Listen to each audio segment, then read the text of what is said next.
Punjabi singer Sidhu Moosewala की हत्या करने वाले शूटर्स मनप्रीत और जगरूप को पंजाब पुलिस ने एनकाउंटर में ढेर कर दिया। इस दौरान काफी देर तक संघर्ष चलता रहा था। एनकाउंटर में शामिल अमृतसर के डीसीपी एमएस भुल्लर ने क्या कुछ कहा, सुनाते हैं आपको।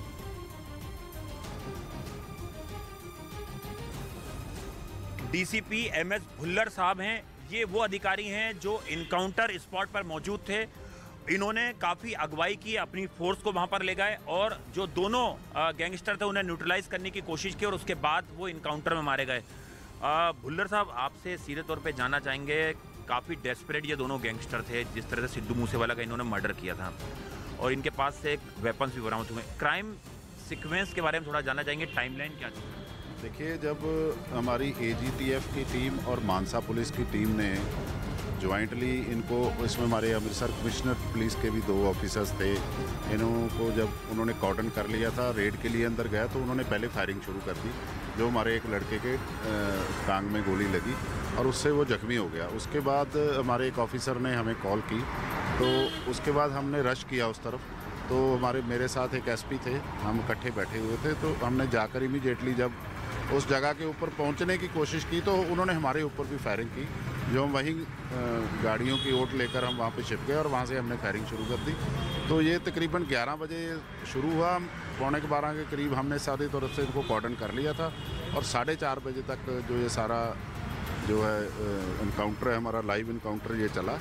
तो उसमें जो एडीजीपी साहब ने बोला था पहले दिन, उसमें हमारे पास एक AK-47, उसका एक मैगजीन, 31 लाइव कार्टेजेस, 2 पिस्टल, एक 9mm का, एक 45 का और उसके कुछ लाइव कार्टेजेस जो हमें वहाँ से मिले हैं। उसके अलावा उनके कुछ कपड़े मिले हैं, एक टूटा हुआ फ़ोन मिला है। जो हमारी फोरेंसिक टीम है वो कल बारिश पड़ने की वजह से कुछ प्रॉब्लम आ गई है और हमने उसे अभी कॉर्डन किया हुआ है। जब ये बारिश का पानी ख़त्म हो जाएगा तो दोबारा उसको सर्च करेंगे। सर, आपके एक पुलिस अधिकारी के एक जवान की जान बची एक मोबाइल फ़ोन के ज़रिए, वो कैसे बची सर? जो हमारे पीछे डीसीपी इन्वेस्टिगेशन थे, उनके गनमैन जब गाड़ी से उतरने लगे तो वो एक आड़ लेकर एक सर्कल में से फायर कर रहा था।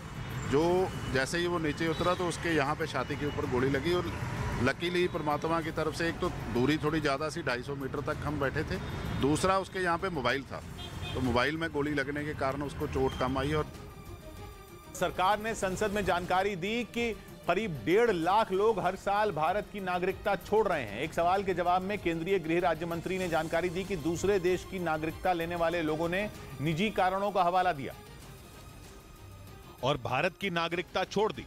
केंद्रीय गृह राज्य मंत्री नित्यानंद राय ने संसद में बताया कि पिछले 3 साल में करीब 4 लाख लोगों ने भारत की नागरिकता छोड़कर दूसरे देश की नागरिकता ली, जिनमें करीब 1,63,000 लोगों ने 2021 में यह फैसला किया, जबकि 2020 में यह आंकड़ा 85,000 के आसपास था। यानी 2020 की तुलना में 2021 में दुगने लोगों ने भारत की नागरिकता छोड़ने का फैसला किया, जिनकी पहली पसंद बना अमेरिका। केंद्र सरकार ने संसद में यह भी बताया कि पिछले साल 78,000 से ज्यादा भारतीय लोगों ने अमेरिका की नागरिकता ली है। मतलब भारत की नागरिकता छोड़ने वाले ज्यादातर लोग अमेरिका जा रहे हैं। भारत के रईसों के विदेश शिफ्ट होने की खबर पिछले महीने भी आई थी, जिसमें दावा किया गया था कि करीब 8,000 करोड़पति इस साल विदेश शिफ्ट हो सकते हैं। वैसे भारत के लोगों की दूसरे देशों की नागरिकता लेने की खबर पहली बार नहीं आई और इससे पहले भी कई बार ऐसी खबर आ चुकी है, लेकिन पिछले 3 साल में यह संख्या तेजी से बढ़ी और 3 साल में करीब 4 लाख लोग परदेश चले गए। सरकार ने यह भी जानकारी दी कि अमेरिका के बाद भारत की नागरिकता छोड़ने वालों की लिस्ट में कनाडा है। इसके अलावा भारतीय नागरिकता छोड़कर लोग चीन, न्यूजीलैंड, हॉलैंड, पाकिस्तान और बांग्लादेश की भी नागरिकता ले रहे हैं। भारत छोड़कर पाकिस्तान में बसने वालों की संख्या 2020 में 7 थी, जो 2021 में बढ़कर 41 पहुंच गई। रही बात तुर्की, यूएई और सिंगापुर की, तो पिछले महीने आई एक रिपोर्ट में दावा किया गया था कि भारत के हजारों रईस वहां निवेश करके नागरिकता ले रहे हैं, जिसकी वजह थी इन देशों की ओर से दिया गया ऑफर। यूएई ने भारत के रईसों को गोल्डन वीजा का ऑफर दिया, तो तुर्की ने 3 करोड़ के निवेश पर नागरिकता देने का प्रस्ताव दिया था। यानी भारत के नागरिकों को अपनी नागरिकता देने के लिए दूसरे देश कई स्कीम ले आए।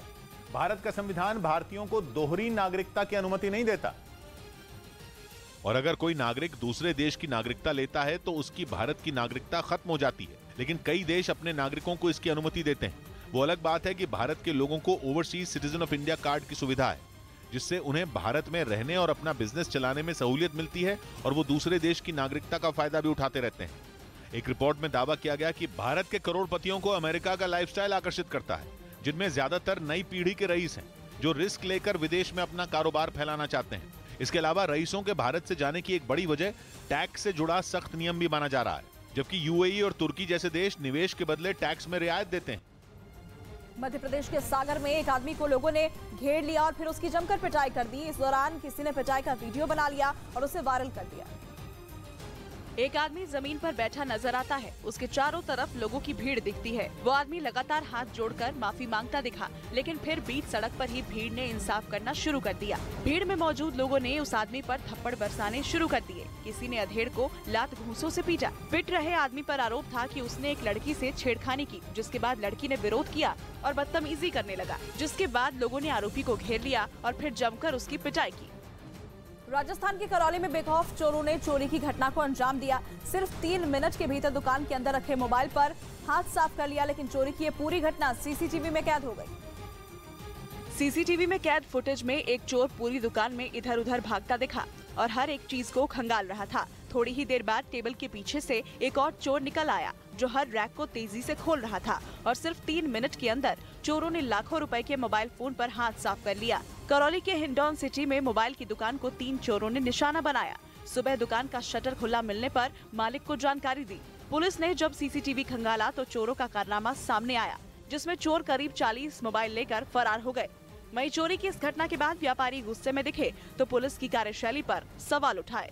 डॉलर के मुकाबले लगातार कमजोर हो रहा रुपया मामूली मजबूती की वजह से 80 रुपए के नीचे बंद हुआ। हालांकि आर्थिक मामलों के जानकार रुपए की कमजोरी के लिए यूक्रेन की जंग और अमेरिका की अर्थव्यवस्था में मची उथल पुथल को वजह बता रहे हैं, जिसकी वजह से डॉलर तेजी से मजबूत हुआ है। ऐसा ही बदलाव यूरो समेत दुनिया के कई देशों की करेंसी में भी हो रहा है। हालांकि दावा यह किया जा रहा है कि मजबूत डॉलर के बावजूद भारत के लिए ये हालात बेकाबू बिल्कुल नहीं है। भारत के लिए चुनौतियां सिर्फ 2 बताई जा रही हैं। पहला, महंगा कच्चा तेल और दूसरा, भारत के बाजार से निकल रहे विदेशी संस्थागत निवेशक। इन दोनों का असर बाजार पर कुछ ऐसा हो रहा है कि भारत का रुपया डॉलर के मुकाबले लगातार कमजोर हो रहा है।